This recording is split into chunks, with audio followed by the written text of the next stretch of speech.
We may think we're okay. We may think we're all right. We may think we're comfortable the way we are. But listen to this. I'm okay making this amount of money, being at home and doing this. I'm all right. I'm healthy. I have enough money. I have enough whatever, and I'm okay. I don't have to push it more. I'm all right. I'm okay if I don't spend money. I'm okay if I'm miserly, because if I do this, I can save. I don't have to spend. I don't have to give more. I'm all right like this one. Then there are other people who think, I don't have to do more practice. Why should I do more practice? It's hard to do more practice. Excuse me. It's hard to do more meditations and retreats. It's hard to control myself. Why should I? I'm okay like this one. Lama says things are going to be wrong, things are not going to be right, it's not good, it's bad karma, but I'm okay what? Everything's alright what? I don't have reason to practice deeper. I don't have reason to change myself. If we remain as we are, comfortable in our laziness, comfortable in our miserliness, comfortable in our anger, comfortable in our not wanting to change our habits that disturb others, if we're comfortable in that, it is a suffering of not knowing we're suffering. Because to maintain that comfort, we also need a lot of negative karma. A lot of negative karma. Why is it that we need a lot of negative karma? Because that comfort eventually and ultimately takes us away from real security and comfort. So when we're comfortable being annoying, we're comfortable being naggy, if we're comfortable being miserly, we're comfortable. Let's take miserly. If we're comfortable being miserly, at this moment I have $100 in the bank. I'm not going to share. I'm not going to give. No one knows. Everybody pays for me. Everybody does for me. And do. Never mind. If we have this kind of attitude, we're comfortable right now, but that attitude of miserliness arises from the mind that imputes or thinks that by keeping wealth, I will be happy. So the mind is imputing on an external material object to gain internal permanent happiness. So how can external impermanent phenomenon, such as wealth, bring internal stable happiness? So when we have an attachment to wealth, and we're miserly, when we are attached to it, it creates tremendous negative karma.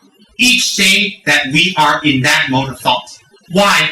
Each day when we're in that mode of thought, the Buddha teaches the way to release ourselves is non-attachment.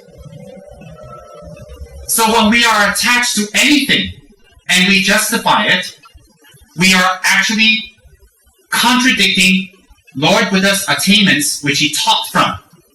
That these type of attitudes will not help you to gain higher attainments or higher thoughts. That's one. Second is, when we're continuously miserly, what the Dalai Lama here describes as immediate effect and ultimate effect. The immediate effect is that people around us will be on the alert. And people around us will feel uncomfortable. And people around us will always feel we're calculative. They may not like us. They may not want to be around us. They might find it difficult to be friends or to be closer. And we suffer the immediate result of loneliness, suspicion, and even when we are generous, people don't appreciate. Why? Because we made a track record for ourselves. Similarly, at the same time, when we are miserly, the worst part of it is that even without doing anything, we are collecting negative karma. Why is that? Because our mind mode is existing in the state of attachment to external wealth. Attached to external wealth isn't only when people ask you and you say no. It's your mind always thinking no. It's your mind always thinking no. It's your mind always thinking, let them pay. Let them take over. Let them do it for me. I won't do. I won't speak And if I owe people money, I won't even ask them how much I owe. I let them chase me, and I hope they don't. This type of attitude, even when you're not asked to give money, used to collect tremendous negative karma on a subtle mind basis. And that is very dangerous. Why? Any type of predispositions that's reinforced, on a subtle mind basis will manifest again and again and again externally. Why? Your mind is what goes with you from life after life, situation to situation, year after year, month after month. So if you're miserly, stay in that state of miserliness will increase your miserliness and increase your chances of going to the 3 lower realms. Why? Because the time that you give is very little compared to the time that you don't give and you're in the state of not giving. So when you don't give all the time, you don't give. And the few times you give, that few times you give will not be enough to erase the times that you had the attitude of not giving. Therefore, this mental disposition and this karmic effects that comes continuously is very, very strong. So at the time of death, the few times that you gave will not be enough to help you to gain wealth in your future life. But the many times that you had the attitude to constantly not give will overwhelm you to take a negative rebirth, projecting karma in your next life. So people who actually are attached to their wealth and not giving and not helping, they create the very causes to take rebirth in a very negative poverty situation because they live and abide with the attitude of attachment to external phenomenon for happiness. 1. Second, they abide in a state of miserliness consistently and constantly.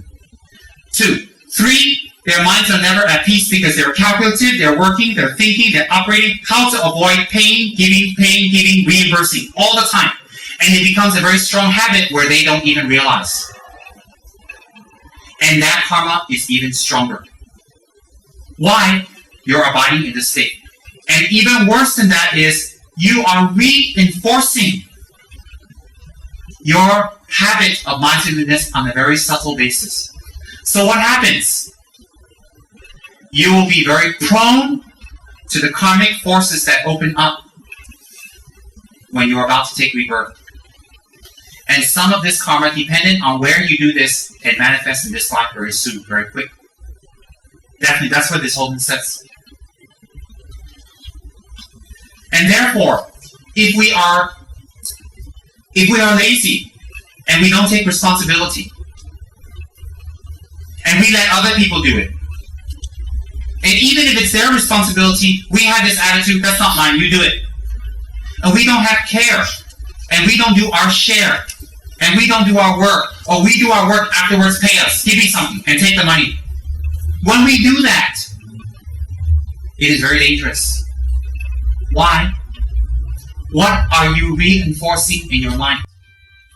These type of people are very dangerous to themselves. Why?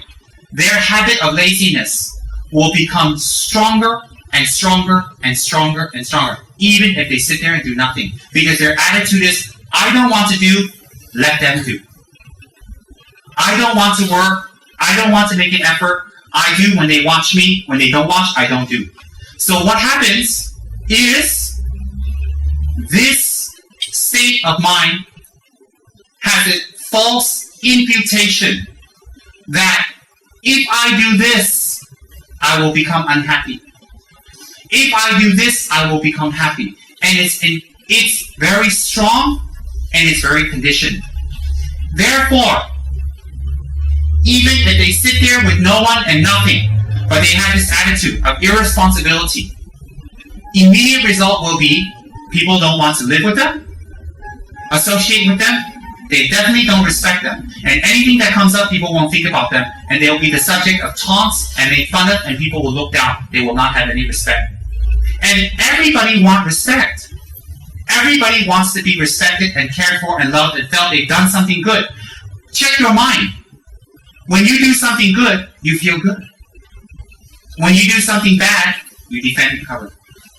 So that is your mind telling you you are doing something good. And that is good. Why? That's your real nature.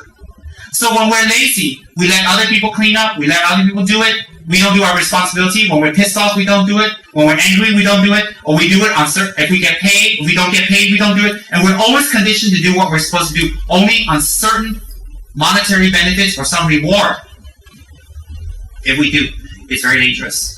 Because this type of person develops a type of mind that the laziness becomes stronger and stronger and stronger. And even when they want, they hear the Dharma and they don't want to anymore.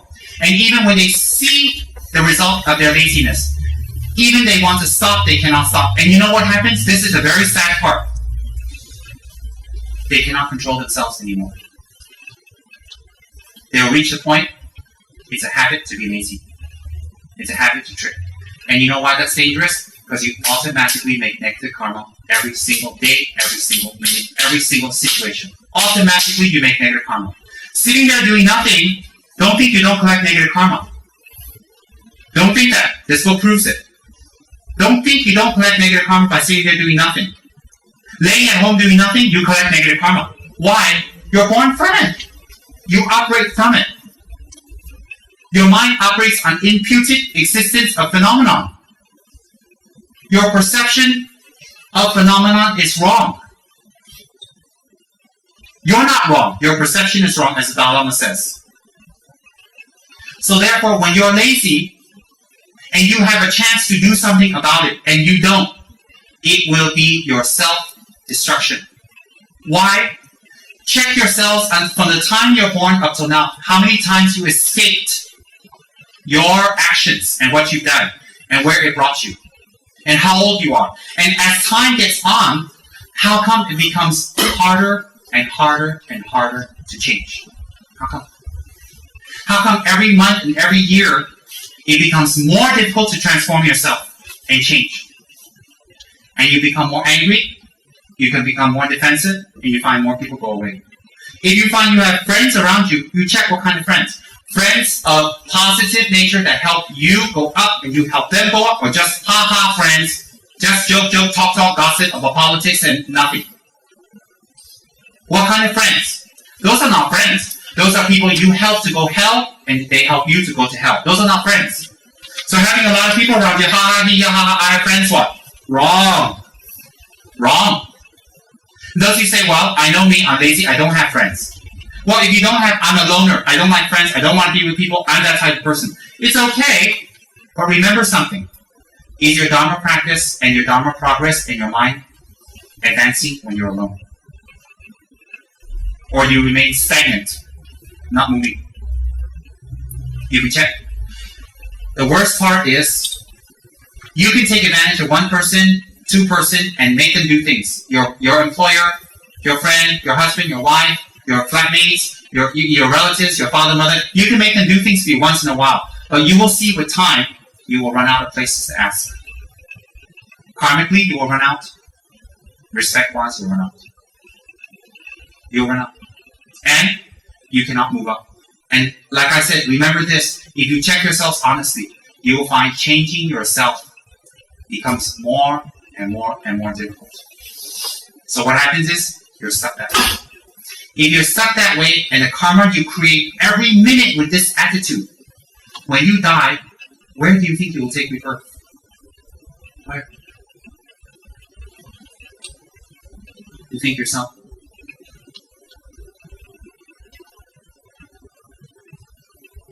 So, these teachings are very, very profound because they talk about how our mind operates. They talk about how we think and how we form. There are so many more things I want to explain to all of you in this. This is not something that can just be over in a book club. And I guarantee you, after we listen to this, we'll definitely have a new and fresh and wonderful perspective that will help our Dharma practice. Why? The teachings are from Shakyamuni, and they talk about the existence. The center of the wheel talks about hatred, desire, attachment. hatred, attachment, and ignorance. And the animals' tails all lead back to the pig's mouth, meaning that all arises from ignorance. Then outside of that, you have two black and white sections. One is people doing activity going up. One is doing people activity doing down. One is white, one is black. The positive activity going up, the white realm. The negative activity going down. Then, surrounding this is the 6 rounds of samsara. Surrounding the 6 rounds of samsara is the 12 interdependent links, or the 12 types of actions that determine why we still remain in the wheel of samsara. So the 12 actions that are outside determine why we still stay in samsara. Samsara is those 6 rounds that are depicted. And within that are the white and black actions that are made by the 12 links on the outside, caused by the pig, the rooster, and the snake. Ignorance, hatred, desire. So it's interconnected. On top of that, you have the Lord of Death. The fierce figure holding this person, holding this realm, is not a god or a deity. It is death. Why, in the end, death will make us take rebirth again and again. Then in the left corner, you will see a beautiful moon. And on the right, you see an emanation of a Buddha pointing. There is liberation. There is a way out. The Dharma Wheel was originally created and taught to King Bimbasara by Shakyamuni, because another nearby king had offered silks and precious items to this king, and this king didn't have anything back to offer.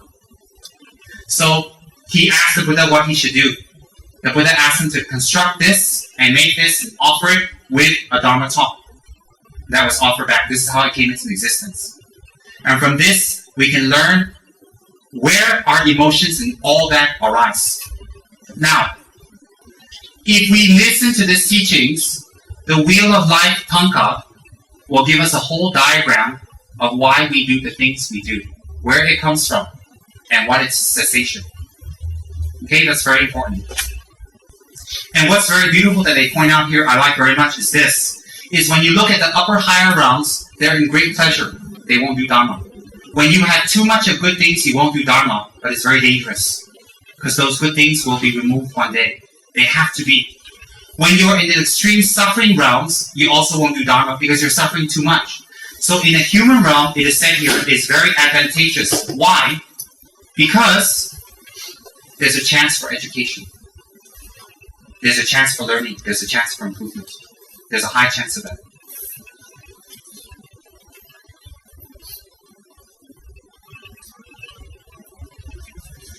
The dependent arising, a cycle of existence, starts with ignorance. And there are a few types of ignorances. I'm not going to go into details at this time. From that motivates action. From the action arises predispositions. The predispositions arise as cause consciousness and effect consciousness. Then, that leads to name and form. From name and form arises sense spheres. From that arises contact. From contact comes feeling. From feeling comes attachment. From attachment comes grasping and wanting more. From grasping, taking rebirth, existence, again and again and again. From birth, then we suffer old age, sickness, and death. And then the cycle continues again and again and again. For example, if we were in a bad reincarnation, that is not in a human lifetime, which is considered a good transmigration, a good rebirth, the action that's mainly generated could have been an act of murder. In that case, the period of ignorance would be at the time which the murder was planned, carried out, and completed. This period of misconception and obscuration could be the ignorance motivating that particular action. The conception of oneself as inherent existent I and one's own mind and body as inherently existent mind are a cluster, a continuum, the ignorance of consciousness involved with one's action. The action may take only a few minutes. If one is planning a murder, it may take longer. Also, there will be additional ignorance in the form of lack of knowledge of, and misapprehension of the effects of murder. And what is that saying? If we're lazy, if we are lazy or we are stingy, that's the two things I talked about. If we are lazy, we are stingy. We think that at the moment someone asks us for money and we say no, that is all. We think that when we're lazy, just at the moment we're supposed to do something and we don't do it, they're angry, we say sorry, it's okay. And that's the karma. It's not. What this is saying is that you need to plan. You need to think. And you need to be happy with what you're doing afterwards. And that's why that action continued. Example, a murder, just killing someone, it's just a few minutes. But how about all the planning that went behind it? All the planning that went behind it also has karma. And after you kill, how happy are you? How do you rejoice? Oh, I get the money now. I get this now. Oh, my enemy is gone now. Even after that, you seal it. So what it's saying is, it's not just the action that you create at that moment that creates negative karma.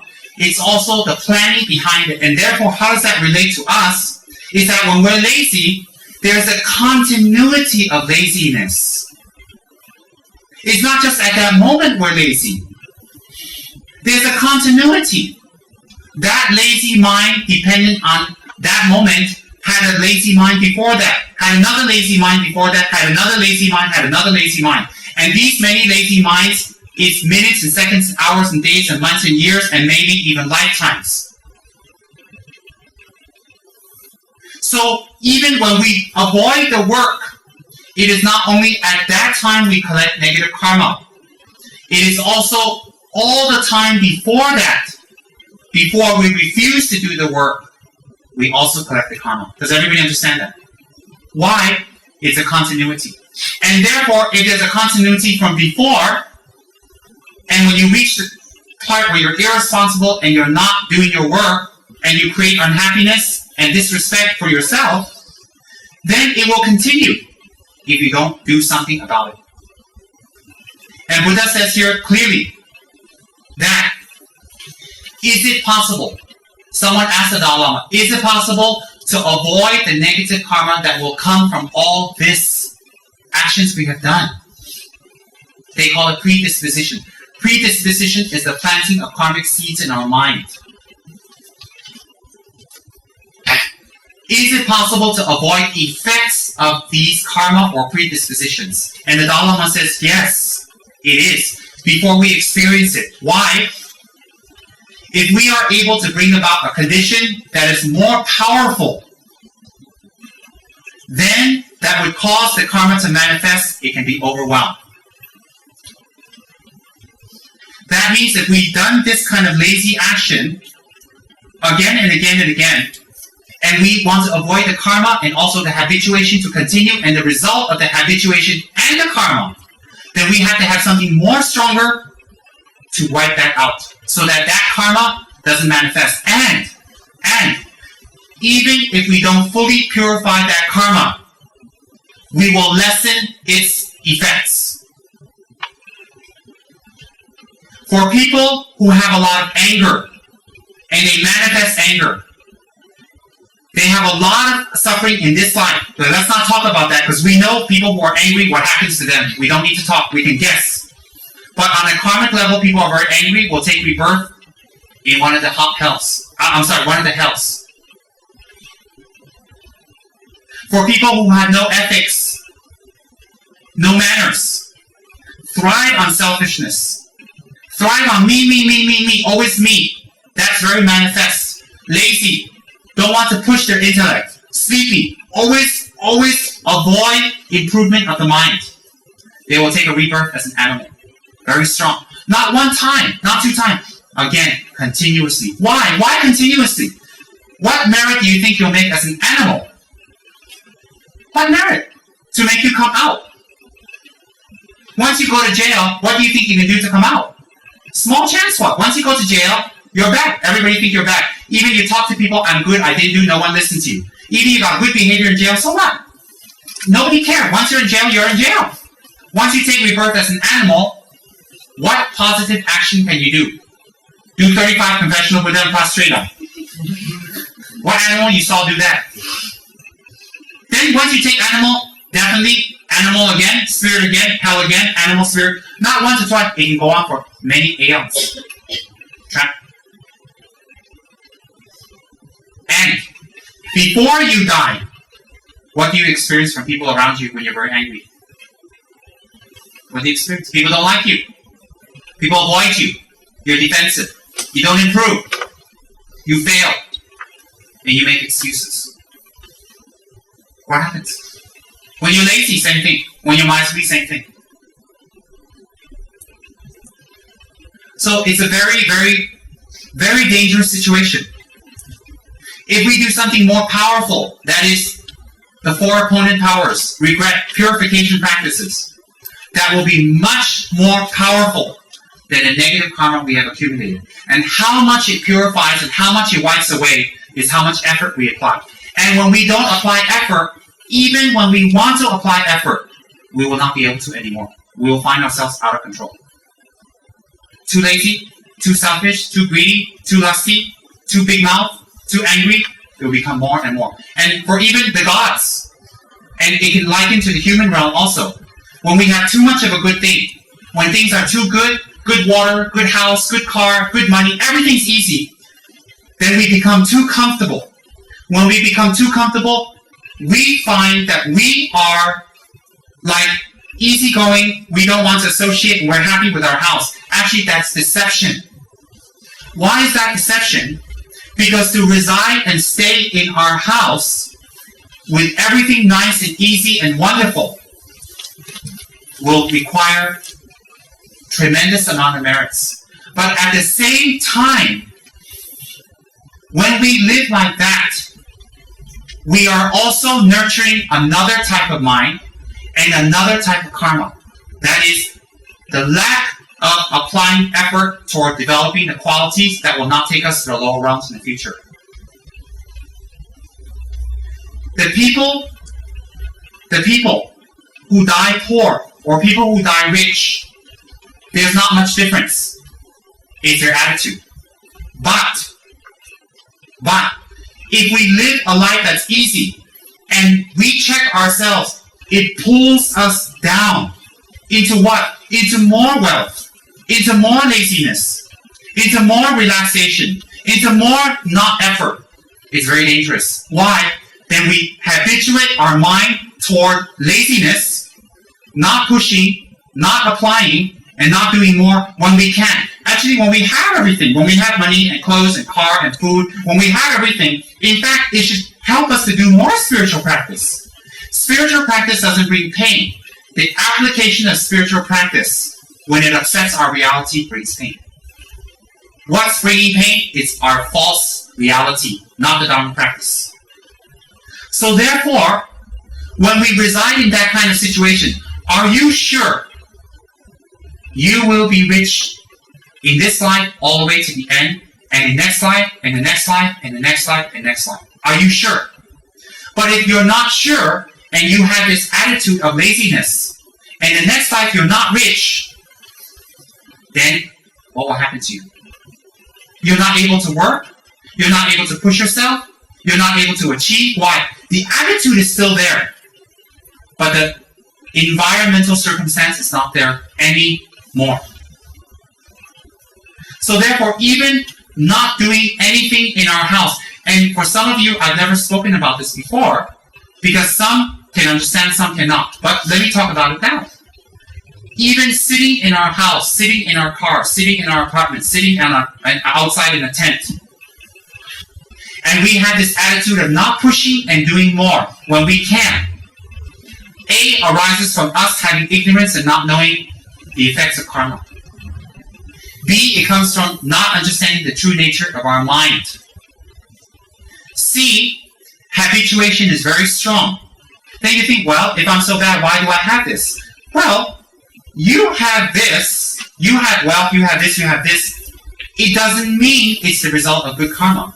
If it's the result of good karma, your spiritual practice will progress. It will definitely progress in anything you have. If it's the result of just karma, you can go up or down, or most likely down. Why?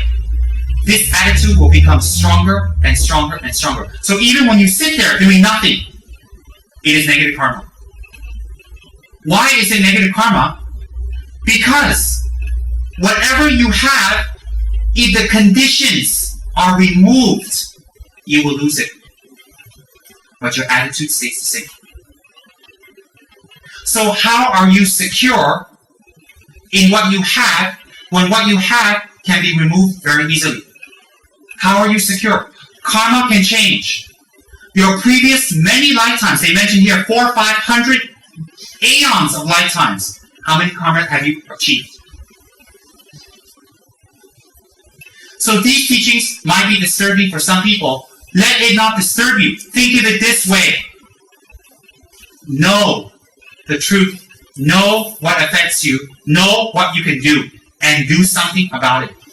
Avoiding to hear the Dharma because it creates fear and makes you uncomfortable is not a way out. It's not a way out. Why? Because it's better we do something about things that we can do something about than to turn a blind eye. I've read somewhere that actually every moment that we experience is like also the product of the 12 interdependent links. The what? The what?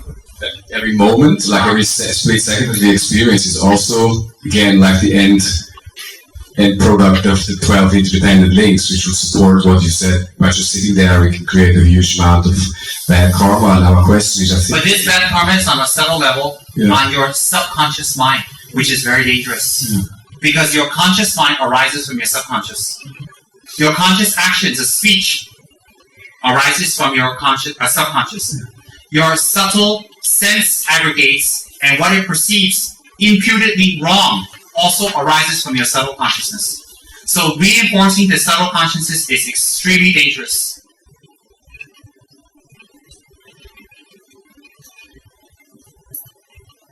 Very dangerous. And it will reach the point of what? You don't believe in karma? Okay. You check your habits. How more difficult is it to control? Even taking a vow and holding it. Why are people so afraid of being a monk and nun? Why are they so afraid? They can't hold the vows. Why? That's a direct message from your subconscious that you can't control yourself. That's why. It's a direct message. So when I give people vows to take, do this, do this, do this, they want to finish it ASAP and get over it ASAP. Why is it so difficult for them to hold their vows, their refuge vows, their tantric vows, their commitments, their bodhisattva vows, even, new name vows? Why is it so difficult to become a monk and nun? Why? Because it is a clear message to us. We want to keep our negative mind that creates more negative karma, fed by itself again and again. Like the three animals in the center, grabbing each other's tail, feeding each other, arising from each other, feeding each other. Very dangerous. And so why is that dangerous? Because you continuously make karma that's negative, effortlessly. And that will continue into future lives. We're not just talking about rehabituating ourselves now. We're also talking about the karma that arises when we rehabituate our negative habits. And it's every moment. For me, that creates fear. A fear that says, I will be even more aware of my actions. That's what it does to me. At first, I find, oh my God, every moment. Yes,